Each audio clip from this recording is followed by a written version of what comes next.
Selamat pagi adik-adik. Adik, Selamat pagi. Selamat pagi, pagi Ibu. Ibu. Bagaimana kabarnya hari Bagaimana ini? kabarnya Sehat-sehat hari ini? kok? Sehat-sehat kok? Sehat, Ibu. Puji Tuhan, Ibu Puji juga sehat, Ibu Tuhan, juga Ibu baik-baik juga saja. baik-baik saja. Apakah adik-adik sudah Apakah berdoa? adik-adik sudah berdoa? Belum, Ibu. Belum, Ibu. Baiklah, alangkah baiknya kita Alangkah mengawali baiknya kegiatan kita kegiatan hari ini kita dengan hari doa. ini dengan doa. Oleh karena Itu, itu, minta Ibu minta kesediaan salah satu dari adik-adik untuk memimpin kita dalam doa. Saya Ibu.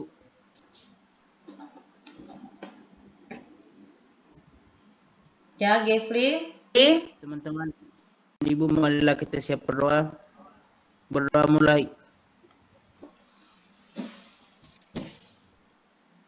Berdoa selesai.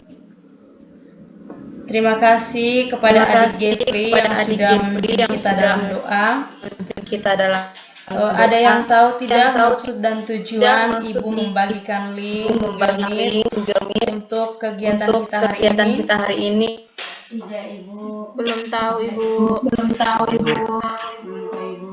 Baiklah, maksud dan tujuan Ibu membagikan link Google Meet untuk pertemuan kita pada malam hari ini. Pada pagi hari ini adalah untuk melakukan kegiatan bimbingan klasikal. Karena situasi pandemi saat ini tidak memungkinkan kita melakukan kegiatan bimbingan klasikal di sekolah. Oleh karena itu, Ibu melakukan kegiatan bimbingan klasikal bersama adik-adik secara daring. Sampai di sini sudah bisa dipahami? Bisa dipahami, Ibu. Baiklah. Bimbingan klasikal juga bertujuan untuk membahas materi-materi yang disesuaikan dengan kebutuhan dari adik-adik.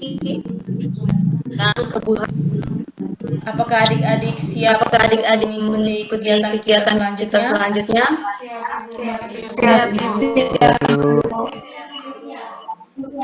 Baiklah. Topik materi yang akan Ibu bawakan pada pagi hari ini adalah pola hidup sehat dan bersih. Sabar ya. Apakah adik-adik sudah bisa melihat poin-poinnya? Sudah, Ibu. Baiklah, kalau begitu, ada yang tahu tidak pola hidup sehat itu apa? Tidak, Ibu. Ada yang tahu? Ya, silakan Juliantari. Ibu, kalau menurut saya pola hidup sehat itu seperti makan makanan. Baiklah, terima kasih Juliantari. Mungkin ada pendapat dari teman-teman lain.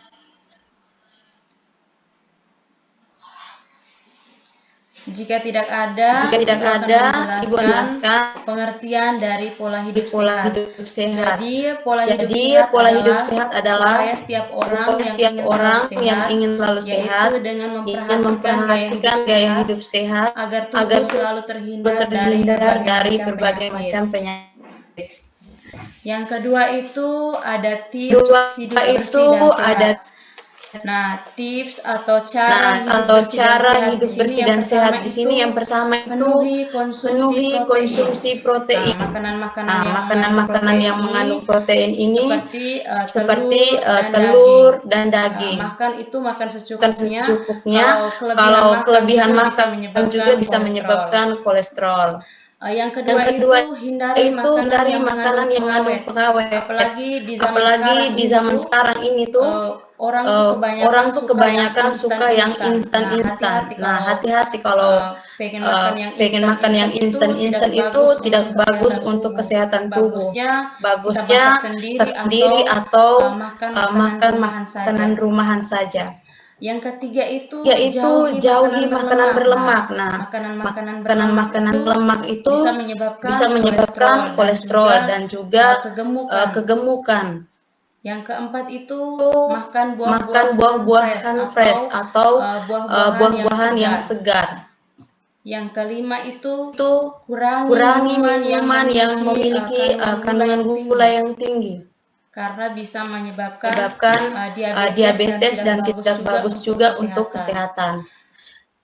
Yang keenam, meminum air putih secukupnya. Meminum air putih secukupnya, apalagi kita sekarang di Kupang dihadapkan dengan situasi atau kondisi iklim yang tidak menentu, kadang panas, kadang hujan, jadi memudahkan kita dehidrasi. Nah, ini kita harus minum air putih secukupnya.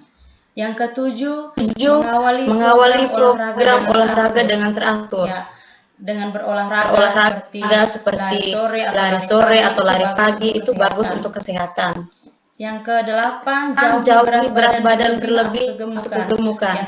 Ya, seperti yang Ibu jelaskan sebelumnya, kalau kita sering makan makanan yang berlemak, maka bisa menyebabkan berat badan itu berlebih dan juga kegemukan. Yang kesembilan itu istirahat yang berkualitas, tidak boleh begadang, apalagi malam kuliah online, jadi keseringan main handphone, jadi istirahatnya itu tidak teratur. Yang ke-10 itu mempunyai lingkungan yang sehat. Nah, lingkungan yang sehat di sini maksudnya lingkungan yang tidak berada di lingkungan yang kumuh, kemudian lingkungan yang sehat juga, lingkungan yang memperhatikan protokol kesehatan. Ya, seperti pemerintah itu ada 3M, yang memakai masker, menjaga jarak, dan juga mencuci tangan. Yang ke-11 itu berpikir positif serta menghindari diri dari stres, ya. Dengan berpikir positif di sini membuat tubuh kita itu menjadi sehat, ya, tidak mudah stres juga, bisa membuat tubuh kita menjadi lebih sehat. Yang berikut ini ada manfaat hidup bersih dan sehat. Manfaat dari hidup bersih dan sehat itu yang pertama itu dapat tidur dengan nyenyak. Yang kedua dapat bekerja lebih maksimal serta meningkatkan. Yang ketiga itu dapat belajar dengan baik. Yang keempat tidak banyak pikiran. Yang kelima itu kita merasa damai, nyaman dan tentram. Yang keenam memiliki penampilan yang lebih bugar. Yang ketujuh itu mendapatkan kehidupan sosial yang baik dan interaksi. Yang kedelapan membuat kita itu lebih percaya diri. Yang kesembilan itu menghemat pengeluaran untuk kesehatan. Dan yang ke-10 lebih percaya kita terhindar dari penyakit. Sekian saja materi yang Ibu jelaskan.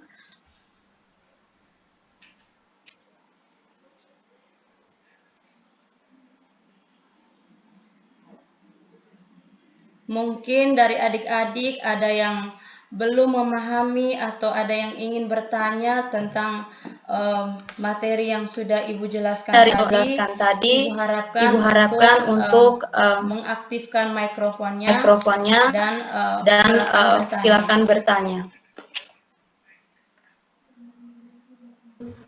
Saya Ibu. Silakan Maria Carolina.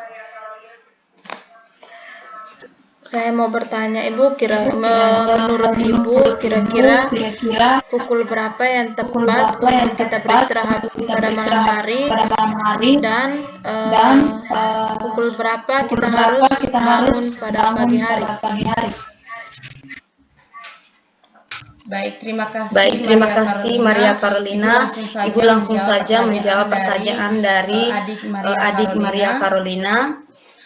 Pukul berapa yang baik untuk istirahat malam dan juga pukul berapa yang baik untuk bangun pagi. Nah, sesuai dengan Ibu yang pernah baca bahwa pukul yang baik untuk istirahat malam itu minimalnya pukul 8 malam dan maksimalnya itu pukul 10 malam. Karena di saat malam hari kita beristirahat yang cukup itu bagus juga juga untuk kesehatan tubuh dan juga bagus juga untuk otak ya. Kemudian pukul berapa yang bagus untuk bangun pagi. Nah, pukul yang bagus untuk bangun pagi itu pukul 5 subuh, karena pada saat kondisi itu tubuh kita itu lebih kelihatan sehat dan bugar. Maria Carolina sudah bisa memahami jawaban dari Ibu? Siap, sudah paham. Baiklah, terima kasih. Mungkin dari adik-adik ada yang ingin bertanya? Saya Ibu. Ya, silakan Anastasia. Baik Ibu, di sini saya mau bertanya, olahraga yang bagus itu olahraga pada pagi hari atau sore hari Ibu? Baiklah. Terima kasih Anastasia. Pertanyaan dari Anastasia. Olahraga yang bagus itu pagi hari atau sore hari.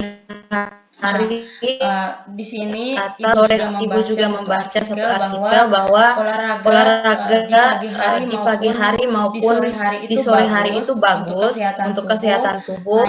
Hanya mungkin orang-orang yang tidak berkesempatan olahraga di pagi hari bisa olahraga di sore hari. Di pagi hari dan di sore hari juga bagus untuk kesehatan tubuh dan juga bagus untuk menjaga metabolisme tubuh. Di sini juga Ibu pernah membaca bahwa olahraga yang bagus itu 3 kali dalam seminggu.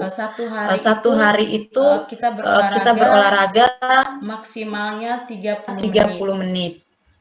Kemudian pada saat berolahraga kita tidak boleh memaksakan di saat tubuh sudah capek, kita tidak boleh paksa saya harus berolahraga. Apalagi kalau misalnya olahraga sesuai dengan hobinya saya, misalnya karena kesukaannya terhadap olahraga tersebut, saya mau berolahraga terus, tidak boleh memaksakan kondisi tubuh kita karena tidak baik juga untuk kesehatan kondisi tubuh kita. Apakah Anastasia sudah bisa memahami? Baik juga. Ibu, terima kasih.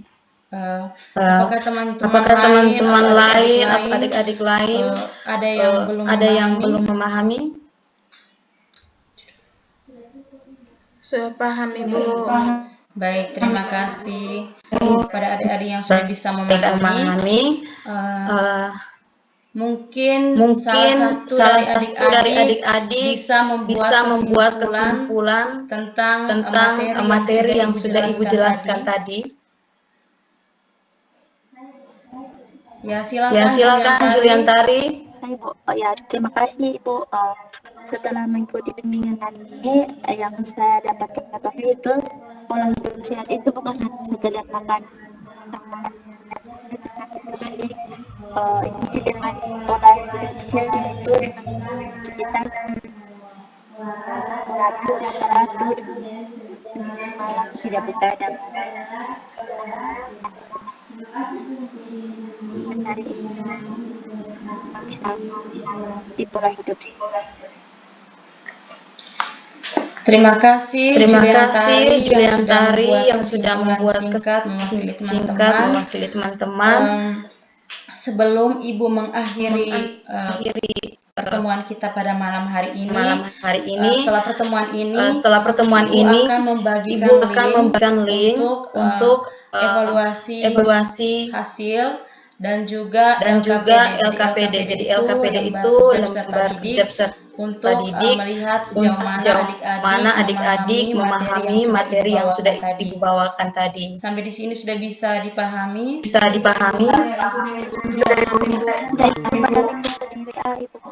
Ibu mengucapkan terima kasih kepada adik-adik yang sudah berpartisipasi untuk kegiatan bimbingan klasikal kita pada pagi hari ini, yang sudah meluangkan waktunya untuk Ibu. Ibu sangat mengucapkan terima kasih sekali lagi kepada adik-adik. Pesan Ibu tetap jaga kesehatan karena situasi kita pandemi pada masa pandemi saat ini. Kemudian patuhi protokol kesehatan.